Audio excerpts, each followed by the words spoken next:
தீர்க்கதரிசன புத்தகம் 50வது அதிகாரம் 10வது வசனத்தை வாசிக்கலாம்.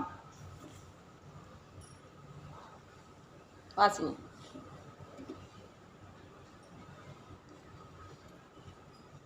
உங்களில் எவன் கர்த்தருக்கு பயந்து அவருடைய தாசனின் சொல்லை கேட்டு தனக்கு வெளிச்சம் இல்லாததினால் இருட்டிலே நடக்கிறானோ அவன் கர்த்தருடைய நாமத்தை நம்பி தன் தேவனை சார்ந்து கொள்ள கடவன். உங்களில் எவன் கர்த்தருக்கு பயந்து அவருடைய தாசனின் சொல்லை கேட்டு தனக்கு வெளிச்சம் இல்லாததினால் இருட்டிலே நடக்கிறானோ. உங்களில் எவன் கர்த்தருக்கு பயந்து, நாம் என்ன பண்ணுமா, கர்த்தருக்கு பயந்து நடக்கணும். எப்படி நடக்கணும்? கர்த்தருக்கு பயந்து ஒரு சின்ன சின்ன காரியம், சின்ன சின்ன வார்த்தை பேசும்போதும், சின்ன சின்ன செயல்பாடுகள் நம்ம செய்யும் போதும் இது கர்த்தருக்கு பிரியமில்லையா அப்படின்னு சொல்லி நம்ம யோசனை பண்ணி தான் நம்ம என்ன பண்ணோம், செய்யணும். மற்றவங்கள்ட்ட பேசும்போதும் நம்ம பேசுறது கரெக்டாக இருக்குதா, கரெக்டாக தான் நம்ம பேசுகிறோமா அப்படின்னு சொல்லி நம்ம என்ன பண்ணோம், நம்ம யோசித்து தான் என்ன பண்ணோம், பேசணும். உங்களில் எவன் கர்த்தருக்கு பயந்து அவருடைய தாசனின் சொல்லை கேட்டு, தாசன்னா யார்? ஊழியக்காரர்கள். தாசன்னா யார்? ஊழியக்காரர்கள். தேவனுக்கு தாசன்னா மகன். தேவனுக்கு தாசன்னா யார்? மகன். அப்போ அவருடைய தாசனின் சொல்லை கேட்டு, தேவனுடைய தாசன் பிள்ளை யார்? ஏசப்பா. அடுத்தது இந்த பூமியில் யார் தாசர்கள்? தேவனுக்கு ஊழியம் செய்கிற நபர்கள் தான் யார்? தேவனுடைய தாசன். அப்போ அவங்களுடைய சொல்லை நம்ம கேட்கணும். தாசனினுடைய சொல்லை நம்ம என்ன பண்ணோம், கேட்கணும். இவங்க என்ன சொல்கிறது, நம்ம என்ன கேட்குறது அப்படின்னு சொல்லி நம்ம என்ன பண்ணக்கூடாது, இருக்கக்கூடாது. தேவன் எப்படி நம்மக்கிட்ட இடைபெறுவார்? தேவனுடைய ஊழியக்காரர்கள் மூலமாகவும் தேவன் என்ன பண்ணுவார், நம்ம இடத்துல பேசுவார். அப்போ நாம் என்ன பண்ணோம், அவங்களுடைய வார்த்தைக்கு நம்ம என்ன பண்ணோம், செவி கொடுக்கணும். அவங்களுடைய சொல்லை நம்ம கேட்கணும்னு சொல்லி இந்த காலை வேலை பொழுதில் தேவன் நம்மளோடு கூட இடைபெறுகிறார். ஊழியக்காரங்கள் சொல்கிற வார்த்தைக்கு நம்ம என்ன பண்ணணுமா, கேட்கணும்னு சொல்லி ஆண்டவர் சொல்லியிருக்கிறார். தனக்கு வெளிச்சம் இல்லாததினால் இருட்டிலேயே நடக்கிறானோ. அவனுக்கு என்ன வாழ்க்கையில் என்ன இல்லையா, வெளிச்சம் இல்லை. வெளிச்சம் இல்லாததால் எங்கே நடக்கிறான்? இருளில் நடக்கிறான். அவனுக்கு வெளிச்சம் வந்தால் அவன் என்ன பண்ணுவான்? இப்போ ஒரு வீட்டில் ஒரு ஊருக்கு போயிருக்கிறோம், நைட் ஆகிடுச்சு, வந்து வீட்டை திறக்கிறோம். திறந்தவுடனே எதை நம்ம முதல்ல போடுவோம்? சுவிட்சை போட்டு வீட்டில் என்ன பண்ணுவோம், இருட்டாக இருக்கும்ல, நம்ம சுவிட்சு போட்டால் தானே லைட் எரியும். அந்த காலத்துலலாம் என்ன பண்ணுவாங்க, எண்ணெய் வைத்து என்ன பண்ணுவாங்க, விளக்கை ஏற்றுவார்கள். இப்போ நமக்கு ஆண்டவர் என்ன பண்ணியிருக்கிறாரு, நமக்கு ஜாலியாக ஒரு சுவிட்சை போட்டால் என்ன பண்ணுது, நம்ம வீடு அப்படியே பிரகாசிக்குதா இல்லையா? அப்போ அப்படிப்பட்ட ஒரு இதுக்குள்ளே நம்ம வந்திருக்கிறோம். நம்ம என்ன பண்ண தேவையில்ல. அதே மாதிரி எல்லா காரியங்களும் நம்ம வீட்டில் செய்கிற வேலைகள் உட்பட எல்லாத்தையும் தேவன் நமக்கு ஈஸியாக கொடுத்துட்டார். அப்போல்லாம் அம்மியில் என்ன பண்ணுவாங்க, கஷ்டப்பட்டு அரைப்பாங்க. இப்போ மிக்சியை டக்குன்னு திருவினா என்ன வந்துடுது, நமக்கு எல்லாமே அரைஞ்சி போகுது. அப்போ கிரைண்டரை திருப்பினா என்ன வருது, மாவு கிடைக்குது. அப்போல்லாம் கையால் வச்சு தான் என்ன பண்ணுவாங்க, அரைச்சிட்ருப்பாங்க. இப்போ நமக்கு ஆண்டவர் என்ன பண்ணியிருக்கிறாரு, நீ ஒரு சுவிட்சை போட்ட உடனே என்ன எரியுமா, வீட்டில் லைட் எரியுமா, எரியாதா? சொல்லுங்கள். என்னமோ அதிசயமாக கேள்வி கேட்குற மாதிரி பார்க்குறீங்க. சுவிட்சு போட்டால் லைட் எரியுமா, வீட்டில் எரியாதா? அப்போ ஈஸியாக தானே நம்ம கொடுத்துக்கிறாரு. எண்ணெய் தேவையில்ல, விளக்கு தேவையில்ல, வத்திப்பட்டி தேவையில்ல. இப்போ ஒரு சுவிட்சை போட்டால் டக்குன்னு என்ன பண்ணுது, நமக்கு லைட்டு எரியுது. அப்போ அவருடைய தாசனின் சொல்லை கேட்டு தனக்கு வெளிச்சம் இல்லாததினால் இருட்டிலே நடக்கிறான்.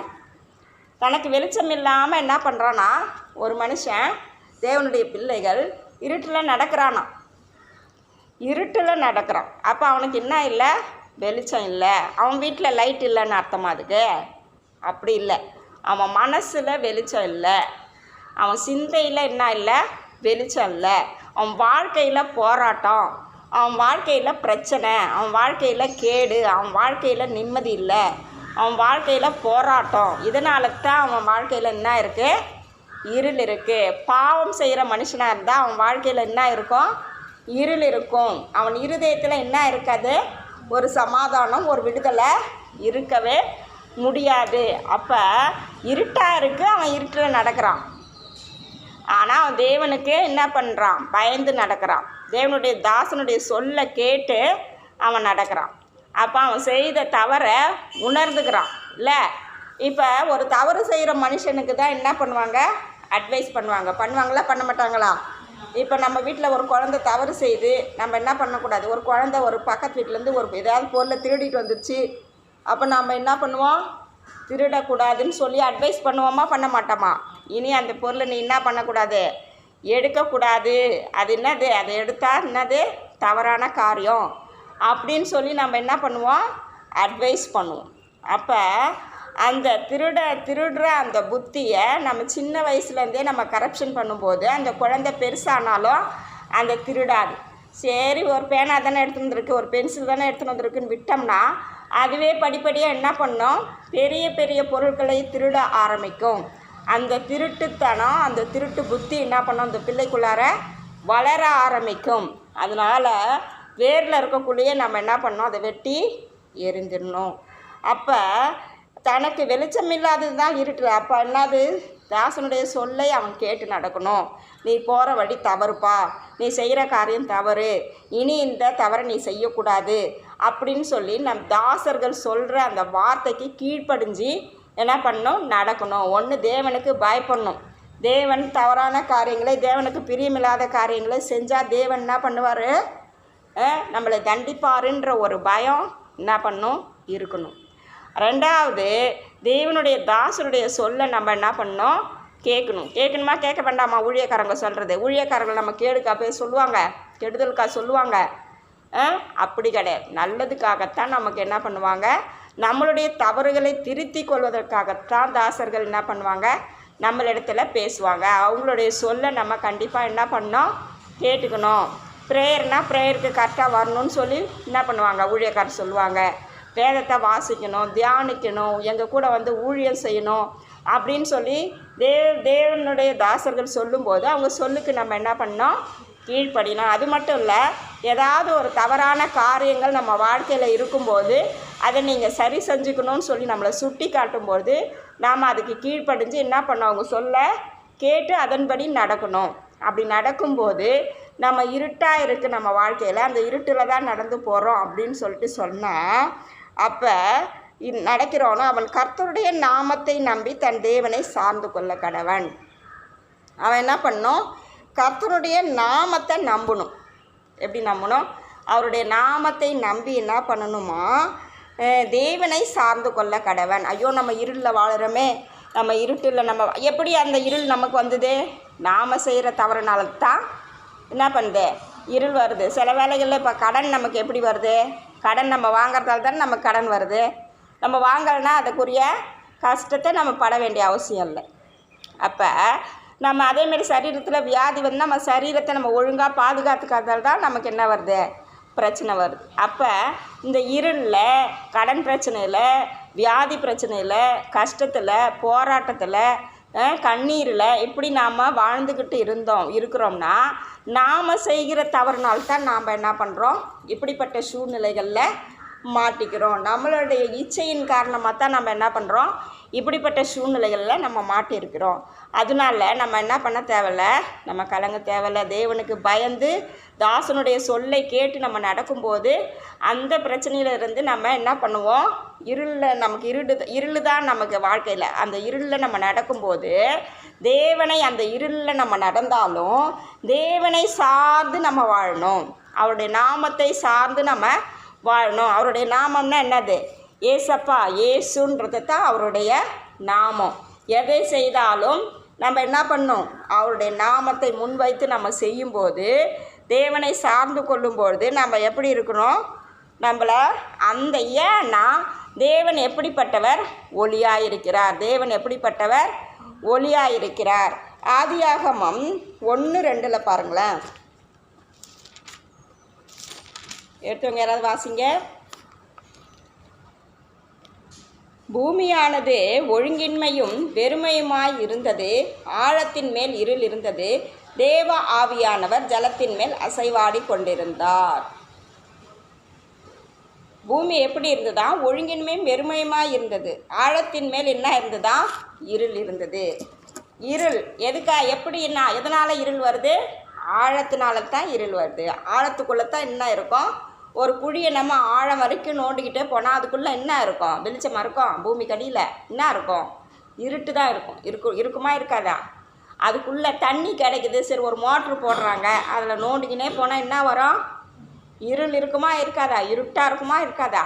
இப்போ வெளிச்சத்தில் மேலே இருக்குது, உள்ளே நோண்ட என்ன வரும்? இருட்டு வரும். ஆழத்துக்குள்ளே தான் என்ன இருக்குது? இருள் இருக்குது. அப்போ நம்மளுடைய பாவம், நம்ம வாழ்க்கையில் இருக்கிற பாவம், நம்ம ஆழத்துக்குள்ளே நம்ம என்ன தவறு செய்கிறோமோ அதனால தான் என்ன சூழ்ந்திருக்கோம்? இருள் சூழ்ந்திருக்கும். ஆனால் அதில் என்ன பண்ணுவார் ஆண்டவர்? ஆழத்தின் மேல் இருள் இருந்தது. தேவ ஆவியானவர் ஜலத்தின் மேல் அசைவாடி கொண்டிருந்தார். தண்ணி உள்ளே நோண்ட தண்ணி கிடைக்குமா கிடைக்காதா? அதில் ஆவியானவர் என்ன பண்ணுறாரு? அசைவாடி கொண்டிருக்கிறார். அப்போ ஆவியானவர் அசைவாடுறார், ஜலத்தின் மேல் அசைவாடுறார். ஜலம்னா என்னது? தண்ணியே குறிக்குது. அப்போ ஆவியானவர் அந்த இருள் மேலே அசைவாடுறாரு. அப்போ தேவனை நம்ம சார்ந்து வாழும்போது தேவன் நம்மளோடு கூட அசைவாடுகிறார். அசைவாட அந்த இருள் விலகி நமக்கு என்ன வருது? என்ன வரும்? இருள் போயிட்டுனா என்ன வரும்? சத்தமாக சொல்லுங்கள். வெளிச்சம் நம்ம வாழ்க்கையில் வருமா வராதா? அப்போ தேவனுடைய நாமத்தை சார்ந்து நம்ம வாழும்பொழுது நமக்குள்ளே இருக்கிற இருள் நம்மளை விட்டு விலகி நமக்கு என்ன கிடைக்கும்? வெளிச்சம் கிடைக்கும். அப்போ ஆழத்து மேலே என்ன இருக்குது? இருள் இருக்குது. அந்த இருள் மேலே, அந்த ஆழத்தின் மேலே, அந்த தண்ணியின் மேலே தேவ ஆவியானவர் அசைவாடும் போது வெளிச்சம் வருது, ஆசீர்வாதம் வருது. நம்ம எந்த சூழ்நிலையில், எந்த பிரச்சனையில், எந்த போராட்டத்தில் மாட்டிக்கொண்டு இருக்கிறோமோ அதிலிருந்து ஒரு விடுதலை நமக்கு கண்டிப்பாக ஆண்டவர் என்ன பண்ணுவார்? தருவார். அப்போ நம்ம முதல்ல தேவனுக்கு பயந்து நடக்கணும். ரெண்டாவது தாசனுடைய சொல்ல நம்ம என்ன பண்ணணும்? கேட்டு நம்ம வாழ்க்கையில் நம்ம நடந்து போகும்போது அந்த இருளாக இருக்கிற நம்மளுடைய வாழ்க்கையை தேவன் வெளிச்சமாக என்ன பண்ணுவார்? மாற்றுவார். எப்படி மாற்றுவார்? அவருடைய நாமத்தை என்ன பண்ணணும்? சார்ந்து நம்ம வாழும்போது, தேவனை சார்ந்து நம்ம வாழும்போது தேவன் அந்த இருளை விலக்கி நமக்கு என்ன தருவார்? ஒரு ஆசீர்வாதத்தை தேவன் என்ன பண்ணுவார்? கொடுப்பார். ஏசாயா 60:2 பாருங்கள்.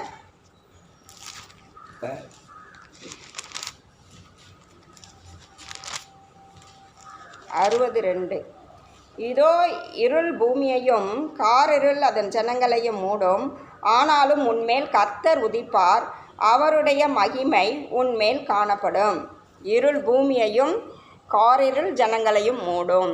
இருளில் இருக்கிற மனுஷன் என்ன பண்ணும்? இருள் என்ன பண்ணும்? பூமியை மூடுமா. இருள் எதை மூடும்? பூமியிலனா பூமியில் வாழ்கிற மனுஷர்கள் மேலே இருள் என்ன பண்ணும்? இருக்கும். ரெண்டாவது என்ன இருக்கும்? காரிருள் எங்கே இருக்கும்? ஜனங்களை மூடும். இருள் பூமியையும் காரிருள் ஜனங்களையும் மூடும். அதாவது ரட்சிக்கப்படாத புறஜாதி ஜனங்கள் மேலே என்ன இருக்கும்? இருள் இருக்கும். ஜனங்கள் மேலே என்ன இருக்கும்? காரிருள் இருக்கும். ஆனாலும் உன்மேல் கர்த்தர் உதிப்பார், அவருடைய மகிமை உன்மேல் காணப்படும். உன்மேல் கர்த்தர் உதிப்பார். அப்போ தேவனுடைய பிள்ளைகள் மேலே யார் உதிப்பார்? கர்த்தர் உதிப்பார். எப்படி தேவனுடைய பிள்ளைகள் மேலே அவர் உதிப்பார்? பூமியே இருள் மூடிக்குச்சு, ஜனங்களை காரிருள் மூடிக்குச்சு, ஆனாலும் உன் மேலே கர்த்தர் உதிப்பார்னு சொல்லப்பட்டிருக்கு. அப்போ தேவனுடைய பிள்ளைகள் மேலே எப்படி கர்த்தர் உதிப்பார்? நாம் என்ன பண்ணோம்? தேவனுக்கு பயந்து நடக்கும்போது உதிப்பார். ரெண்டாவது தாசனுடைய சொல்லை கேட்கும்போது நமக்கு என்ன பண்ணுவார்? தேவன் உதிப்பார். மூணாவது நம்ம என்ன பண்ணணும்? அவருடைய நாமத்தை சார்ந்து வாழும்பொழுது தேவன் நமக்கு என்ன பண்ணுவார்? நம்ம மேலே உதிப்பார். எல்லாரும் இருளில் கிடந்தாலும் நம்ம மேலே என்ன வரும்? ஒரு வெளிச்சம் வரும். எந்த வெளிச்சம்? தேவனுடைய வெளிச்சம் நம்ம மேலே கண்டிப்பாக என்ன பண்ணும்? வரும். அது மட்டும் இல்லை, உதிப்பார், அவருடைய மகிமை உன்மேல் காணப்படும். மகிமை என்ன பண்ணுமா? காணப்படும். மகிமைன்னா என்னது? மகிமை, தேவனுடைய மகிமை. அதாவது இப்போ நம்ம ஒரு காரியம் செய்யும்போது அது மற்றவங்களுக்கு ஆசீர்வாதமாக இருக்கும். நம்ம மூலமாக செய்கிற காரியங்கள் மற்றவங்களுக்கு ஆசீர்வாதமாக இருக்கும். அதுதான் தேவனுடைய மகிமை. நம்ம மேலே தேவனுடைய ஒளி பிரகாசிக்கும் போது நம்மளை தேவன் மகிமையாக எடுத்து என்ன பண்ணுவார்? பயன்படுத்துவார். அப்போ தேவனுடைய மகிமைனா தேவனுடைய கிரியைகள், தேவனுடைய வல்லமைகள், தேவனுடைய காரியங்கள் நம்ம என்ன பண்ணப்படும், மற்றவர்களுக்கு அது பிரயோஜனமாக இருக்கும். நம்மளை தேவன் மகிமையாக எடுத்து என்ன பண்ணுவார், பயன்படுத்துவார். முதல்ல நம்ம என்ன பண்ணணும், தேவனுக்கு பயந்து நடக்கணும். எந்த சூழ்நிலையிலும் நம்ம என்ன பண்ணணும், தேவனுக்கு பயந்து நடக்கணும். ரெண்டாவது, தேவன் தாசர்களுடைய சொல்லை நம்ம என்ன பண்ணணும், கேட்டு நடக்கணும். நடக்கும்போது நம்மளை தேவன் என்ன பண்ணுவார், அது மட்டும் இல்லை, இருளில் நம்ம நடந்தாலும் அந்த இருட்டை நம்ம வெளிச்சமாக நம்ம வாழ்க்கையில் மாற்றுறதுக்கு தேவனால் முடியும். அவருடைய நாமத்தை சார்ந்து நம்ம வாழும்போது தேவன் நம்மளை என்ன பண்ணுவார், இருளில் இருக்கிற நம்மளை ஒளியின் பிள்ளைகளாக நம்மளை என்ன பண்ணுவார், மாற்றுவார். உலகமே இருண்டு போயிருந்தாலும், உலகத்து ஜனங்களே இருண்டு போயிருந்தாலும், இருட்டில் வாழ்ந்தாலும், கஷ்டத்தில், வேதனையில், துன்பத்தில் வாழ்ந்தாலும் நம்ம மேலே தேவன் ஒதிப்பார். அவருடைய ஒளியை நம்ம மேலே வீச பண்ணுவார். அவர் நம்மளை மகிமையானவர்களாய் மாற்றுவார். அப்போ தேவனுக்கு பயந்து நம்ம கீழ்ப்படிந்து நடக்கும்போது தேவன் இவ்விதமாய் நம்மளை ஆசீர்வதிப்பார். ஜெபம் பண்ணலாமா? ஸ்தோத்திர ஆண்டவரே, நன்றியோடு கூட துதிக்கிறோம் இந்த காலை வேலை பொழுதில். அப்பா ஏசையா 50 அப்பா ஸ்தோத்திரம் 50வது வசனத்தை நீங்கள் தியானிக்க வைத்த கிருபைகளுக்காய் உமக்கு நன்றி செலுத்துகிறோம் ஐயா. அந்த 50வது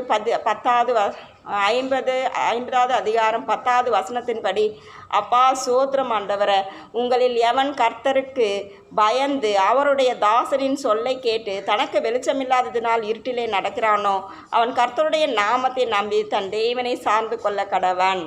எந்த சூழ்நிலையிலும் என்ன பண்ணணும், இந்த வசனத்தின்படி நம்ம தேவனை சார்ந்து கொள்ளும் பொழுது, கர்த்தருக்கு பயந்து நடக்கும்போது, தாசனுடைய சொல்லை கேட்கும் பொழுது தேவன் நம்மளை என்ன நம்மேல் தேவன் உதிப்பார். நம்மளை என்ன பண்ணுவார், மகிமையுள்ளவர்களாய் தேவன் என்ன பண்ணுவார், மாற்றுவார். அப்பா இந்த வசனத்தின்படியாய் நீர் எங்களை ஆசீர்வதிக்கிறதற்காய் உமக்கு நன்றி அப்பா. இதோ எங்களை அப்பா சோத்திரம், எங்கள் மேல் உடைய நீதியின் சூரியனை உதிக்க பண்ண போகிறீங்க, அதற்காய் சோத்திரம். இதோ எங்களை மகிமையாய் எடுத்து நீங்கள் பயன்படுத்த போகிறீங்க, அதற்காய் சோத்திரம். ஆண்டவரே, உமக்கு பயப்படும் பயத்தை நீங்கள் எங்களுக்கு வைக்க போகிற கிருபைகளுக்காய் சோத்திரம். கர்த்தருக்கு பயப்படுதலே நாணத்தின் ஆரம்பம் என்று சொல்லியிருக்கிறீர். அந்த நாணத்தை எங்களுக்கு நீர் கொடுத்து அப்பா நீர் ஆசீர்வதிக்கும்படிக்காய் செபிக்கிறோம். அப்பா உம்முடைய தாசனின் சொல்லை நாங்கள் கேட்டு கீழ்ப்படிந்து நடக்க தேவாவியானவர் எங்களுக்கு உதவி செய்யுங்க. உம்முடைய நாமத்தை சார்ந்து வாழ எங்களுக்கு உதவி செய்யுங்க அப்பா. நீங்கள் அப்பொழுது எங்கள் மேலே நீங்கள் உதிக்கிற தேவனாக இருக்கிறீங்க ஆண்டவரை. அப்பா எங்களை மகிமையாய் அப்பா நீர் ஏன் மகிமையுள்ள பிள்ளைகளாக எங்களை மாற்ற அப்பா நீர் கிருபை பாராட்டி இருக்கிறீர், அதற்காக சோத்திரம் அப்பா. இந்த வசனத்தின்படியாக எங்களை ஆசீர்வதிப்பீராக தகப்பன. நீங்கள் அப்படி செய்ய போகிற கிருபைகளுக்காய் நன்றி செலுத்துகிறோம். இயேசுவின் மூலம் ஜெபம் கேளு நல்ல பிதாவே, ஆமேன். இம்மட்டுமாய் நாம் வேதத்திலிருந்து சில பகுதியை தியானிக்க தேவன் கொடுத்த சிலாக்கியத்திற்காய் நன்றி செலுத்துவோம். ஆமேன்.